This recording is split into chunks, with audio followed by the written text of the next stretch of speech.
ശരിക്കും ആരാധനയെക്കുറിച്ചുള്ള ആദ്യത്തെ പഠനം യോഹന്നാന്റെ സുവിശേഷത്തിലാണ് പുതിയ നിയമത്തിൽ ഉള്ളത്. അത് യേശു കർത്താവ് ശമരിയാക്കാരി സ്ത്രീയോട് പറയുന്ന കാര്യമാണ്. യേശു കർത്താവ് ശമരിയാക്കാരി സ്ത്രീയോട് പറയുന്ന ഈ ഒരു കാര്യം നമുക്ക് നമ്മുടെ സഭയിൽ കൂടുന്ന, നമ്മുടെ ആരാധന യോഗങ്ങളിൽ കൂടുന്ന എല്ലാവർക്കും അറിയാവുന്ന കാര്യമാണ്. നമ്മൾ ഒരു പ്രത്യേക സ്പേസിൽ, ലൊക്കേഷനിൽ, ഒരു ജിയോഗ്രഫിക്കൽ ലൊക്കേഷനിൽ ഇരുന്ന് ആരാധിക്കണമെന്ന് ആഗ്രഹിക്കുന്നവരല്ല. ഒരു പ്രത്യേക ലൊക്കേഷന് എന്തെങ്കിലും ഒരു പ്രത്യേകത ഉണ്ടോ എന്ന് നമ്മൾ ചിന്തിക്കുന്നില്ല. ഉദാഹരണത്തിന് ഈ ഒരു ഹാളിൽ ഇരുന്നാൽ ഈ ഒരു ഹാളിൽ എന്തെങ്കിലും ഒരു ദിവ്യമായ ഒരു പരിവേഷമുണ്ട് നമ്മൾ ചിന്തിക്കുന്നില്ല.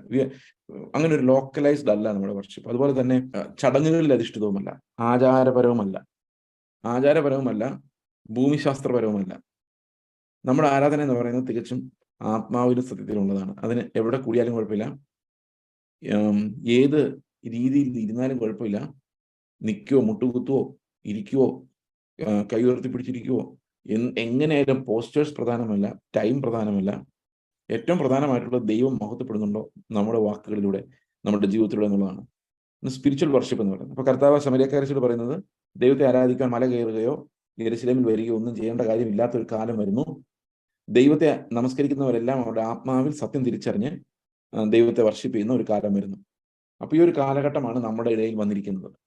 അപ്പോൾ വർഷിപ്പിനെ കുറിച്ചുള്ള ആ പുതിയ നിയമ ഉപദേശം ആത്മാവുള്ളവർക്ക് മാത്രം പറ്റുന്ന, വീണ്ടെടുക്കപ്പെട്ടവർക്ക് മാത്രം പറ്റുന്ന, വീണ്ടെടുപ്പിന്റെ സൽഫലങ്ങൾ അനുഭവിച്ചിട്ടുള്ളവർക്ക് മാത്രം കഴിയുന്ന ഒരു വർഷിപ്പാണ്. അത് നമ്മുടെ കഴിവുകൾ കൊണ്ട് ചെയ്യുന്നില്ല. പല ആൾക്കാരും വർഷിപ്പ് എന്നുള്ള ഉദ്ദേശിക്കുന്നത് നമ്മുടെ കഴിവ് കൊണ്ട്, നമ്മുടെ വാക്ക് പ്രയോഗിക്കാനുള്ള കഴിവ്, പാടാനുള്ള കഴിവ്, ഇൻസ്ട്രുമെന്റ് വായിക്കാനുള്ള കഴിവ്, നമ്മുടെ ശക്തി, ബുദ്ധി, ഇതുകൊണ്ടൊന്നും ദൈവത്തെ വർഷിപ്പ് ചെയ്യാൻ സാധിക്കത്തില്ല. അതിന്റെ കാരണം എന്താണെന്ന് വെച്ച് കഴിഞ്ഞാൽ ദൈവത്തിനൊന്നും ഇത് കണ്ട ഒരു അപ്രീസിയേഷൻ ഒന്നും തോന്നുന്നില്ല. നമ്മളിവിടെ വലിയ പാട്ട് പാടി, എന്ത് നല്ല പാട്ടായിരുന്നു എന്ന് പറഞ്ഞാൽ അതൊന്നും ദൈവത്തിന് ഒരു അപ്രീസിയേഷൻ, കൊള്ളാൻ കേട്ടോ ഇവന്ന് ദൈവത്തിന് ഒരിക്കലും തോന്നുന്നില്ല. അതുകൊണ്ടാണ് ഊനമില്ലാത്ത പാട്ടുകളാൽ ദൈവദൂതന്മാരെ എപ്പോഴും സ്തുതിച്ചുകൊണ്ടിരിക്കുന്ന ദൈവത്തിന് നമ്മളിപ്പോ പാടി എന്ന് ഓർത്തുകൊണ്ട് ദൈവത്തിന് അതിനൊരു അവൻ ഓർമ്മ നല്ലപോലെ വായിച്ചു, നല്ല വർഷിപ്പ് ലീഡറാണ്, ഇവൻ വർഷിപ്പ് ചെയ്യുന്നതാണ് എനിക്ക് കേൾക്കാൻ കുറച്ചുകൂടെ സന്തോഷം, ദൈവം ഒരിക്കലും പറയത്തില്ല. അതിനർത്ഥം എന്താണെന്ന് വെച്ച് കഴിഞ്ഞാൽ worship is not dependent on our talents or our ability. പുതിയ നിയമത്തിൽ ആരാധന ഒരിക്കലും നമ്മുടെ കഴിവുകളിൽ നിന്ന് വരുന്നതല്ല, ഒരു ക്രൗഡിനെ മാനേജ് ചെയ്യാൻ പറ്റും നമ്മുടെ എക്സ്പെർട്ടീസിൽ നിന്ന് വരുന്നതല്ല. പുതിയ നിയമ ആരാധന എപ്പോഴും ആത്മാവിൽ നിന്ന്, ഉള്ളിൽ നിന്ന് ആന്തരികമായി വരുന്നതാണ്.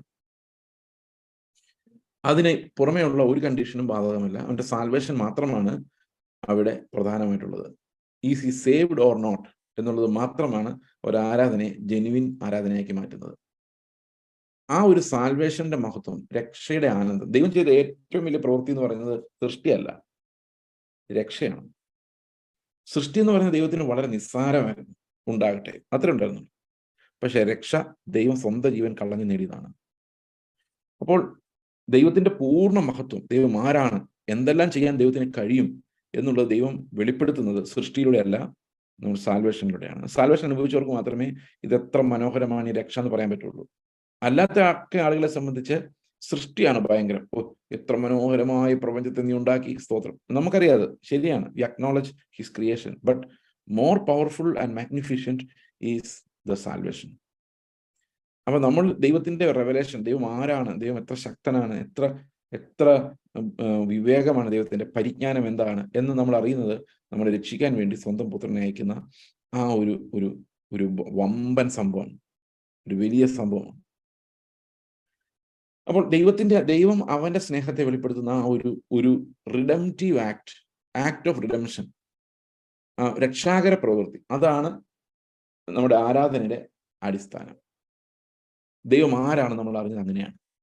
ദൈവം ആരാണെന്ന് അറിഞ്ഞപ്പോൾ, ഹീസ് വർത്തി എന്ന് മനസ്സിലായപ്പോൾ, ആ വർഷിപ്പ് ദൈവത്തിന് നമ്മൾ കൊടുക്കുന്നതിനെയാണ് വർഷിപ്പ് എന്ന് പറയുന്നത്.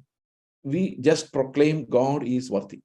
ദൈവം യോഗ്യനാണ്, ആരാധനയ്ക്ക് സ്വീകരിക്കാൻ യോഗ്യനാണ്. ഇത് വർഷിപ്പാണ്. സ്കോളർഷിപ്പ് എന്ന് പറയുന്ന പോലെ വർഷിപ്പ് എന്ന് പറഞ്ഞു കഴിഞ്ഞാൽ വർത്തിയായിരിക്കുന്ന അവസ്ഥ. So we worship, showing our worship shows that our God is worthy and we are not. Salvation ഒറ്റ പ്രിൻസിപ്പിൾ അതാണ്, ഗോഡ് ഈസ് വർത്തി. അപ്പൊ ദൈവം ചെയ്ത ഏറ്റവും വലിയ പ്രവൃത്തി രക്ഷ, അതിന് ദൈവമാണ് വർത്തി, നോട്ട് മാൻ. ഇതാണ് പുതിയ നിയമ ആരാധനയുടെ എസൻസ് എന്ന് പറയുന്നത്. ഇത് പറയാൻ നമ്മളൊരു പ്രത്യേക സ്ഥലത്ത് പോയി മുട്ടിൽ നിൽക്കണമെന്നോ ഒറ്റക്കാരിൽ നിൽക്കണമെന്നോ കൈകൂപ്പി നിൽക്കണമെന്നൊന്നുമില്ല. That's an eternal reality which we understand in our spirit. When the truth is revealed in the spirit it becomes worship. സത്യം നമ്മുടെ ആത്മാവിൽ വെളിപ്പെടുമ്പോൾ അത് ഒരു ആരാധനയായിട്ട് മാറുന്നു.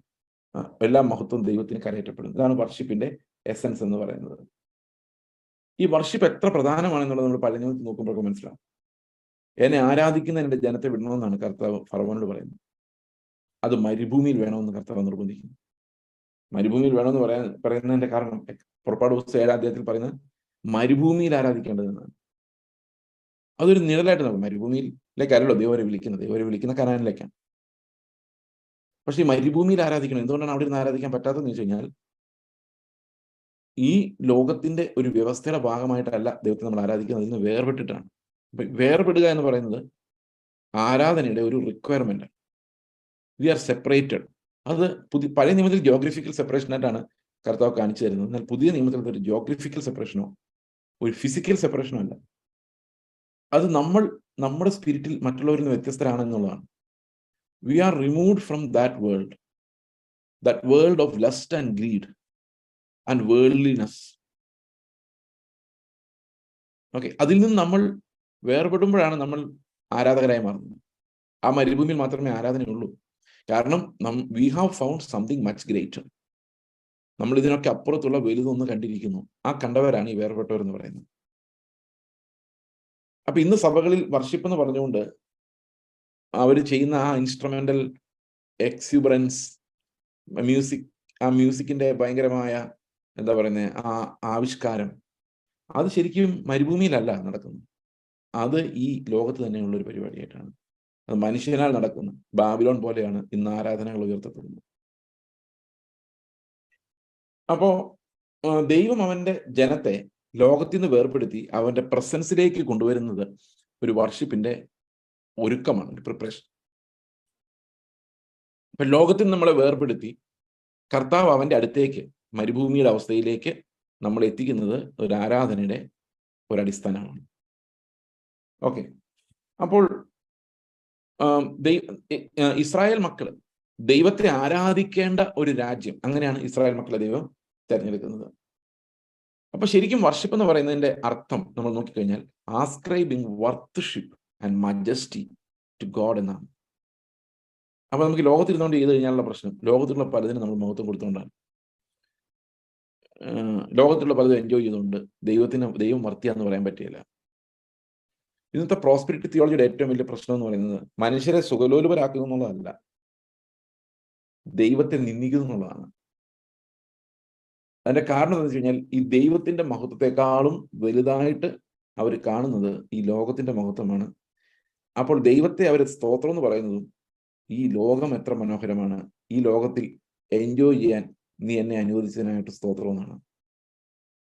അവരപ്പോൾ ചെയ്യുന്നത് ദൈവത്തിന്റെ മുഴുവൻ മഹത്വത്തെയും മരുഭൂമിയെയും കർത്താവിന്റെ ദൈവരാജ്യത്തിന്റെ സമ്പത്തിനെയും നിന്ദിക്കുകയാണ് ഈ പ്രോസ്പെരിറ്റി തിയോളജിയുടെ ഒരു വശം എന്ന് പറയുന്നത്. അപ്പൊ അത് ശരിക്കും പറഞ്ഞു കഴിഞ്ഞാൽ അതിനകത്ത് സെപ്പറേറ്റഡ് ആയാൽ മാത്രമേ നമുക്ക് ദൈവത്തിന്റെ മഹത്വവും ദൈവത്തിന്റെ രാജ്യവും അതിന്റെ അധികാരവും മനസ്സിലാവുകയുള്ളൂ. Otherwise we will be people who enjoy the world and its glory. ഇപ്പൊ ചില ആൾക്കാരൊക്കെ വലിയ സക്സസ് ഒക്കെ കിട്ടിയിട്ട്, ഭൂമിയിൽ വലിയ സക്സസ് ഒക്കെ കിട്ടി കഴിയുമ്പോൾ താങ്ക്സ് ഗിവിങ് നടക്കുന്നതാണ്. എനിക്കിത് വളരെ ബിസയർ ആയിട്ടാണ് തോന്നിയിട്ടുണ്ട്. എന്തിനാണ് ഈ ലോകത്തിലെ വലിയ സക്സസിന് നമ്മൾ താങ്ക്സ് ഗിവിങ് നടത്തുന്നത്? നല്ല കാര്യം, you go and enjoy. But ഇത് ഒരു വലിയ നന്ദി പറയാൻ മാത്രം, കാരണം അതൊന്നും വലിയ കാര്യമല്ല. ബിക്കോസ് അതിനേക്കാൾ വലിയ ഒന്ന് നമ്മൾ നന്ദി പറയാതെ വെച്ചിട്ടുണ്ട്. അതിനേക്കാളും വലിയ ഒന്ന് നമ്മുടെ ഹൃദയത്തിൽ ഒരു നന്ദിയും ഇല്ലാതെ ഈസി ആയിട്ട് എടുത്തുകൊണ്ട് പോയിട്ടുണ്ട്. ഇതാണ് ഇന്ന് ലോകത്ത് സംഭവിക്കുന്നത് മുഴുവൻ. Because they don't consider their salvation as something important. They consider silly things and give them importance over salvation. അപ്പൊ രക്ഷ എന്ന് പറയുന്ന ആ ഒരു പദ്ധതി തന്നെ, വർഷിപ്പ് എന്ന് പറയുന്ന ദൈവത്തിന്റെ ആശയം തന്നെ ഇല്ലാതായി പോവുകയാണ് ചെയ്യുന്നത്.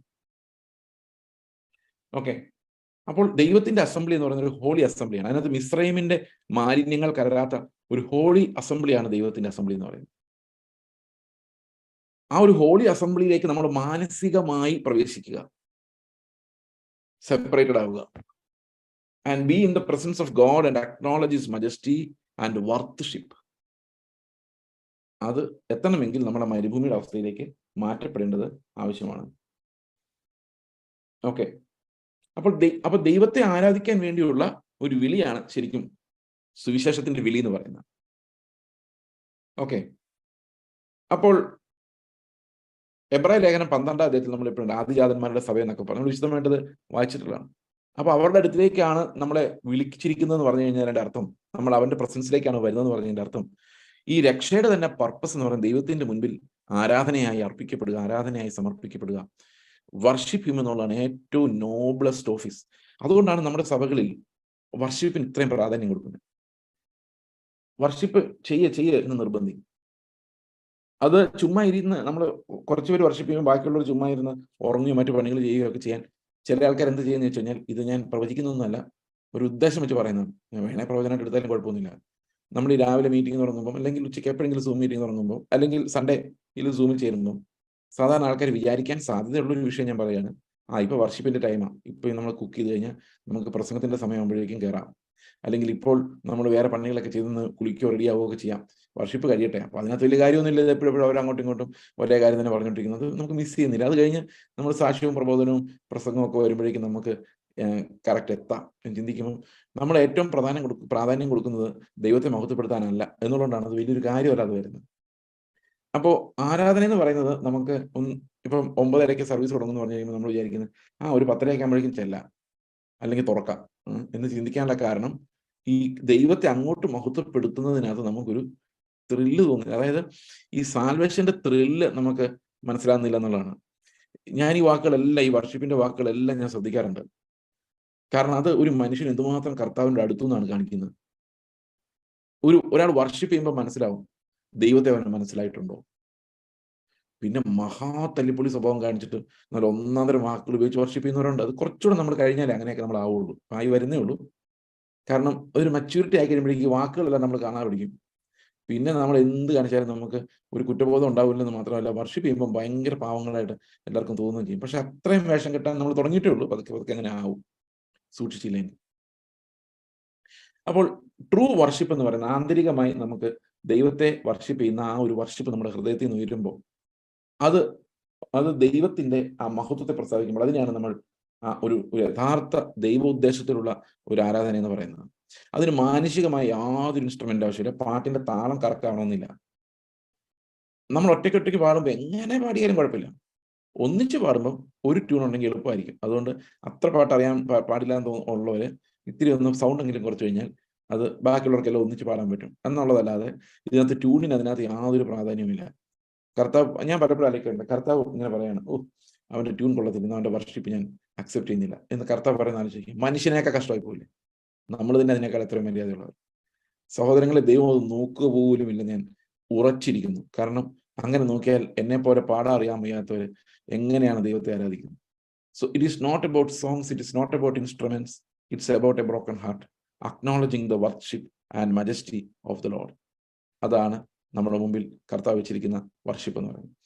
ഓക്കെ, അപ്പോൾ ദൈവം എന്തുകൊണ്ടാണ് നമ്മൾ ദൈവത്തെ ആരാധിക്കുന്നത് വെച്ചാൽ ഒറ്റ കാര്യമുള്ളൂ, God is worthy to be worship, God is worthy to be praised and honoured and we ascribe everything to the Lord.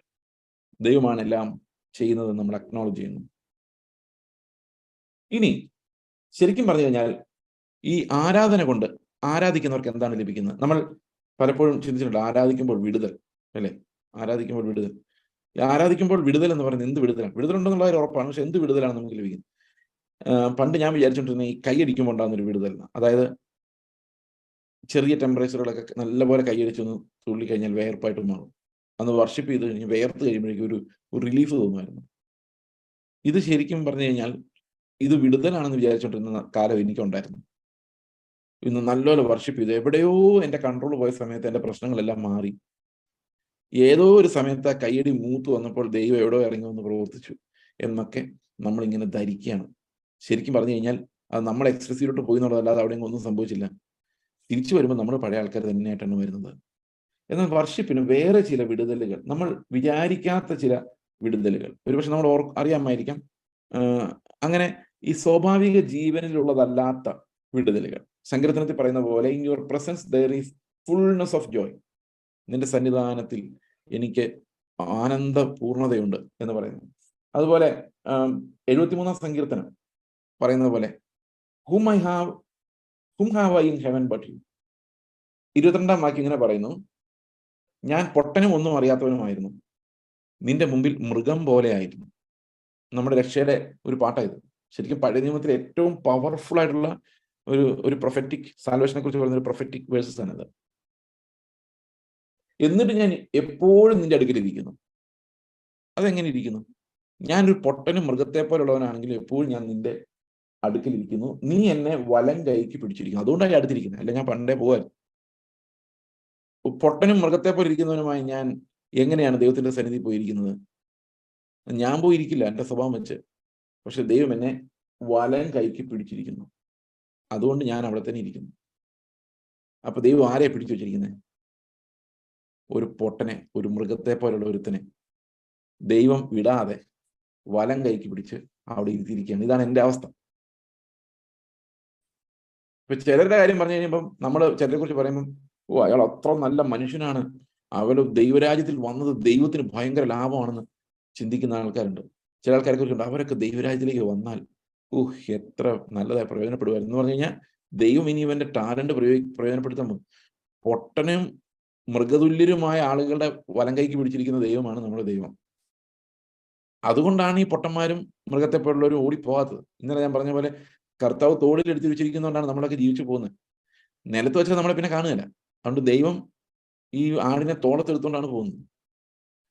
അപ്പൊ നിലത്ത് വെച്ചാൽ പിന്നെ നമ്മുടെ സ്വഭാവം നമ്മൾ എവിടെയെങ്കിലുമൊക്കെ ചാടിപ്പോകും. ആ തോളത്തെടുത്തുകൊണ്ട് നടക്കുന്ന ദൈവം, വലം കൈക്ക് പിടിച്ചിരിക്കുന്ന ദൈവം. എന്നിട്ട് അടുത്ത വാക്യത്തിൽ പറയാണ്,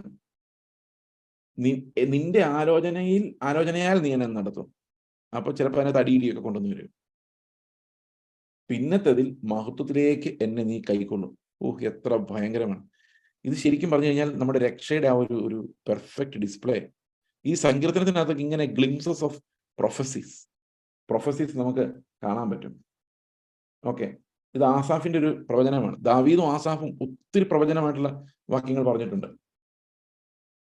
പിന്നത്തതിൽ മഹത്വത്തിലേക്ക് എന്നെ കൈക്കൊള്ളും. സ്വർഗത്തിൽ എനിക്ക് ആരുള്ളൂ? അതിനകത്ത് ചോദ്യമൊന്നുമില്ല. സ്വർഗത്തിൽ ദൈവം അല്ലാതെ വേറെ ആരുമില്ല. അവിടെ ചെല്ലുമ്പം വണ്ടിയും മൊബൈലും ലക്ഷറി ഒന്നുമില്ല. അവിടെ ദൈവമാണ് നമ്മുടെ പൂർണ്ണമായ ആനന്ദം. ആ ആനന്ദം ഇന്ന് നമ്മൾ ആനന്ദിക്കുന്ന പോലത്തെ ഒരു ആനന്ദമല്ല. ഇപ്പൊ സ്വർഗത്തിൽ ദൈവം മാത്രം നമുക്കുള്ളൂ എന്നുള്ള കാര്യം ഉറപ്പ്. അവിടെ പ്രധാനമന്ത്രിയും പ്രസിഡന്റും ഒന്നുമില്ല, പോലീസ് ഒന്നുമില്ല, ഒൺലി ഗോഡ്. സംശയമില്ല. പിന്നെ അപ്പനും അമ്മയും സംരക്ഷിക്കാനില്ല, മക്കളില്ല. അവിടെ അങ്ങനൊന്നുമില്ല. അവിടെ ദൈവം മാത്രമേ ഉള്ളൂ. എല്ലാവരും ഉണ്ട്, പക്ഷെ ആരുമില്ല, ദൈവം മാത്രമേ ഉള്ളൂ. ഭൂമിയിലാണെങ്കിൽ അവസ്ഥ എന്താ? അടുത്ത വാക്യം ഇങ്ങനെയാണ്, ഭൂമിയിലും നിന്നെ അല്ലാതെ ഞാൻ ഒന്നും ആഗ്രഹിക്കുന്നില്ല. അപ്പൊ സ്വർഗത്തിൽ നീ ഉള്ളെങ്കിൽ എനിക്ക് ഭൂമിയിലും നീ മാത്രം മതി, വേറെ ഒന്നും എനിക്ക് ഞാൻ ആഗ്രഹിക്കുന്നില്ല. ഓക്കെ, അപ്പോൾ ഈ ദൈവത്തിന്റെ പ്രസൻസ് എന്ന് പറയുന്നത്, അവന്റെ വലങ്കൈ കൊണ്ട് പിടിച്ച് നമ്മളെ അവന്റെ പ്രസൻസിൽ അവൻ ഇരുത്തിയിരിക്കുന്നു.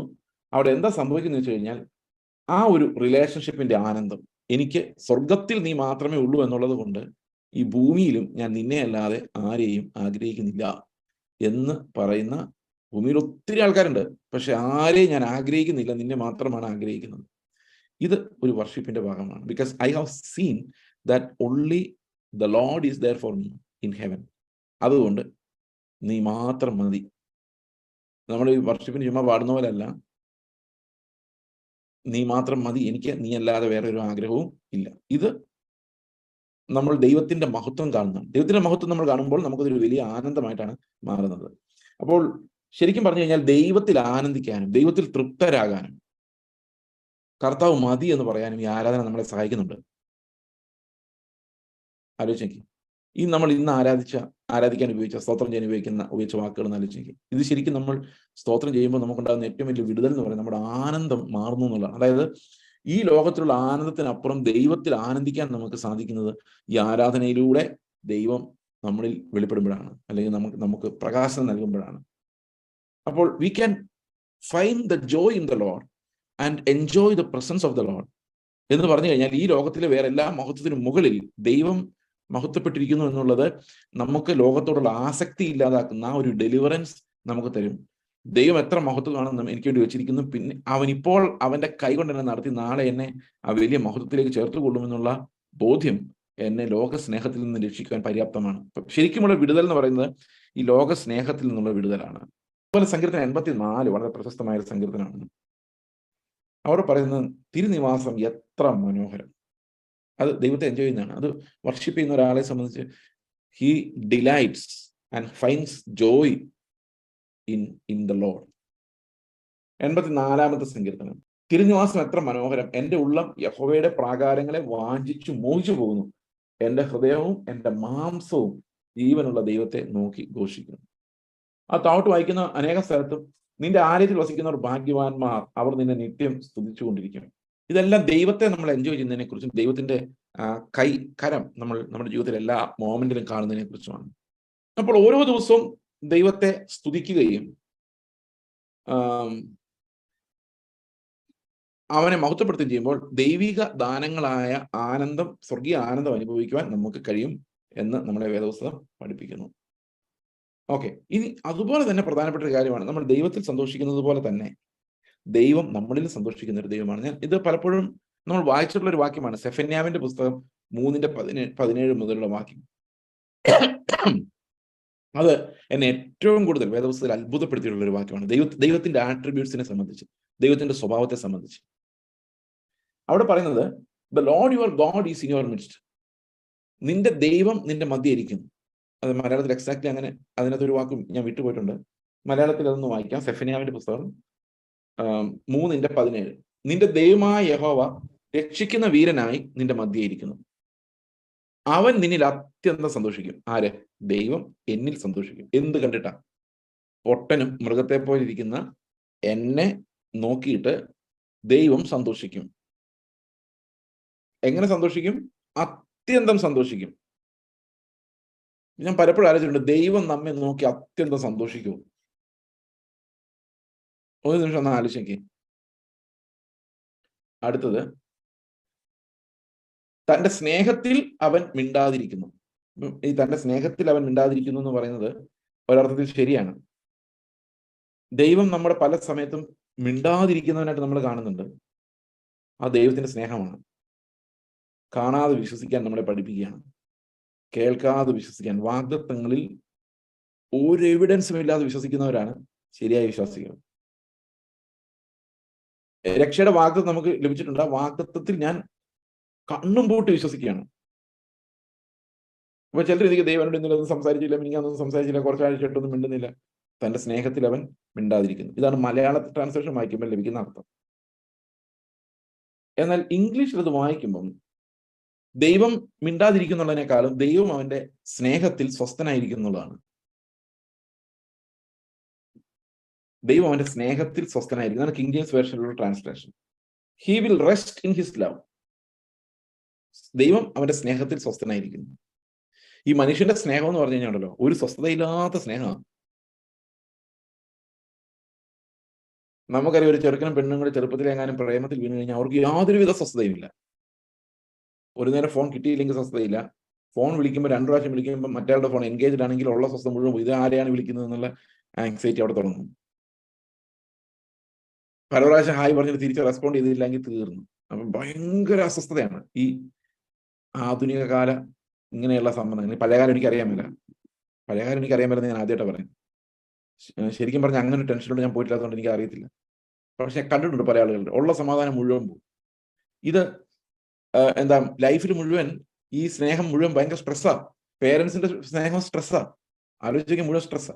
എൻ്റെ മക്കൾ എന്നെ തിരിഞ്ഞു നോക്കുന്നില്ല, വിളിക്കുന്നില്ല, അല്ലെങ്കിൽ വരുന്നില്ല. അല്ല അപ്പനന്മാർ നോക്കുക, അപ്പനന്മാർ എന്നെ ശരിക്കും അന്വേഷിക്കുന്നില്ല, അവരെന്നെ കരുതിയില്ല, എനിക്കൊന്നും തന്നില്ല. ഇതെല്ലാം അല്ലേ ഞാൻ പറയുന്ന ഒത്തിരി ആൾക്കാരുണ്ട്. അപ്പൊ ഇതെല്ലാം സ്ട്രെസ്സാ. പക്ഷെ മനുഷ്യരങ്ങനെയാണ്, മനുഷ്യർക്ക് അത് ആവശ്യമാണ്. പക്ഷെ ദൈവത്തിന്റെ സ്നേഹത്തിന് അവൻ എന്നാൽ എന്നെ കുറിച്ച് അങ്ങനെ പറഞ്ഞു കാണുമോ? സ്ട്രെസ് അതാ, അടുത്ത സ്ട്രെസ് അതാണ്. ആരോരുത്തം പറഞ്ഞു അവൻ ഇങ്ങനെ പറഞ്ഞത്. അത് 2 ദുർവ്യാഖ്യാനം കൂടി കഴിഞ്ഞിട്ടായിരിക്കും നിങ്ങളുടെ അടുത്ത് എത്തിയത്. പക്ഷെ നിങ്ങളുടെ ഉള്ളിൽ സ്വസ്ഥത പോയി. ഈ സ്വസ്ഥത പോയി എന്നാലും അയാൾ അങ്ങനെ ചെയ്യുമോ? സ്വസ്ഥത പോയി. പക്ഷെ ദൈവം അങ്ങനെയല്ല. ദൈവത്തിന്റെ സ്നേഹം ഭയങ്കര സ്വസ്ഥതയാണ്. സ്വസ്ഥത എന്ന് പറഞ്ഞു കഴിഞ്ഞാൽ ദൈവത്തിന് ഒരു ഡൗട്ടും ഇല്ല. ദൈവം ഒന്നും സംശയിക്കുന്നില്ല. ദൈവത്തിനറിയാം നമ്മൾ പൊട്ടനെ പോലെ മൃഗത്തെ പോലെയാണ്. ദൈവത്തിന് നേരത്തെ അറിയാം നമ്മൾ എന്തെല്ലാം ചെയ്യുന്ന എല്ലാം ദൈവത്തിന് അറിയാം. അപ്പൊ ദൈവത്തിന്റെ സ്നേഹത്തിനകത്ത് ഒരു അൺകണ്ടീഷണൽ സ്നേഹമാണെന്നുള്ളതിനാൽ തന്നെ അത് സ്വസ്ഥമാണ്. അൺകണ്ടീഷണൽ സ്നേഹങ്ങളെല്ലാം സ്വസ്ഥമാണ്. നിങ്ങൾ ഒരു നിമിഷം ആലോചിക്കും, ഒരു സ്നേഹം ടോട്ടലി അൺകണ്ടീഷണൽ ആൻഡ് പ്യുവർ ആണെങ്കിൽ അതിൽ സ്വസ്ഥതയ്ക്ക് ഒരു കുറവുണ്ടാവില്ല. അതാണ് റെസ്റ്റിംഗ് ഇൻ ലവ് എന്ന്. ഇനി ഈ വാക്യത്തിന് വേറൊരർത്ഥമുണ്ട്. ചില ട്രാൻസ്ലേഷൻസിൽ പറഞ്ഞിരിക്കുന്നത് കർത്താവ് അവന്റെ സ്നേഹത്തിൽ നമ്മളെ നിശബ്ദരാക്കുന്നു എന്നാണ്. എന്ന് പറഞ്ഞു കഴിഞ്ഞാൽ, എന്നാലും എൻ്റെ കർത്താവെ എനിക്ക് ഈ ഗതി, പക്ഷെ നമുക്ക് പറയാൻ പറ്റുന്നില്ല. കാരണം അതിനേക്കാളൊക്കെ ഭയങ്കര സ്നേഹമാണ് നമ്മൾ അനുഭവിച്ചുകൊണ്ടിരിക്കുന്നത്. അപ്പൊ നമുക്ക് തിരിച്ച് ഒന്ന് പ്രതിഷേധിക്കാൻ പറ്റുന്നില്ല. കാരണം ദൈവം അത്ര ഭയങ്കര സ്നേഹം കൊണ്ട് പൊതിഞ്ഞിരിക്കുന്നത് കൊണ്ട് പരാതികളില്ലാത്തവരായി, ഒന്നും മിണ്ടാനില്ലാത്തവരായി നമ്മൾ മാറുന്നുണ്ട്. He silences us with his love എന്ന് ചില ട്രാൻസ്ലേഷൻസ് ഞാൻ വായിച്ചാൽ അതെന്തെങ്കിലും ആണ്. അടുത്ത വാക്യത്തിൽ പറയുന്നത് തന്റെ സ്നേഹത്തിൽ അവൻ മിണ്ടാതിരിക്കുന്നു, ഘോഷത്തോടെ അവൻ നിങ്ങൾ ആനന്ദിക്കും. ഈ ഘോഷത്തോടെ എന്നുള്ളത് ഇംഗ്ലീഷ് ട്രാൻസ്ലേഷൻ കേൾക്കുമ്പോഴാണ്, കിങ് ജെയിംസിൽ ഇങ്ങനെയാണ്, he will rest in his love, he will joy over you with loud singing. King ജെയിംസിൽ ലൗഡ് എന്ന് വാക്കില്ല, മറ്റു ട്രാൻസ്ലേഷൻസിലുണ്ട്. ദൈവം എന്നെ ഓർത്ത് ഉറക്കെ ഒരു പാട്ട് പാടി ആനന്ദിക്കും. Think about it. ചിന്തിച്ചു നോക്ക്, ഇത്രയും അത്ഭുതകരമായിട്ട് നമ്മൾ ദൈവത്തിൽ എന്തുമാത്രം ആനന്ദിക്കുന്നു, അതിനേക്കാൾ കൂടുതൽ ദൈവം നമ്മളിൽ ആനന്ദിക്കാൻ ആഗ്രഹിക്കുന്നുള്ളതാണ്. അതാണ് റിലേഷൻഷിപ്പ് എന്ന് പറയുന്നത്. അപ്പൊ ട്രൂ വർഷിപ്പ് എന്ന് പറയുന്നത് ആനന്ദം ഉണ്ടാക്കുന്നതാണ് എന്നാണ് നമ്മൾ മനസ്സിലാക്കേണ്ടത്. അപ്പൊ ദൈവിക ആനന്ദം എന്ന് പറയുന്നത് ഈ വർഷിപ്പിന്റെ ഒരു എഫക്റ്റ് ആണ്. അപ്പോൾ നമ്മൾ ദൈവവുമായിട്ടുള്ള പേഴ്സണൽ റിലേഷൻഷിപ്പിൽ നിന്നാണ് ഒരു ട്രൂ വർഷിപ്പ് ഉണ്ടാകുന്നത്. ആ ഒരു ട്രൂ വർഷിപ്പ് ദൈവമായിട്ടുള്ള സ്നേഹബന്ധത്തെ ഒരു റെസ്റ്റിലേക്കും സ്വസ്ഥതയിലേക്കും കൊണ്ടുവരും. നമുക്ക് പ്രാർത്ഥിക്കാം അങ്ങനെ ഒരു ബന്ധത്തിലേക്ക് നമ്മൾ ദൈവമായി അത് എൻജോയ് ചെയ്യുന്നു, ദൈവത്തിന്റെ പ്രസൻസ് എൻജോയ് ചെയ്യുന്നതിന്. ദൈവത്തിന്റെ പ്രസൻസ് ഏറ്റവും മനോഹരമായി നമുക്ക് അനുഭവപ്പെടേണ്ടതിന്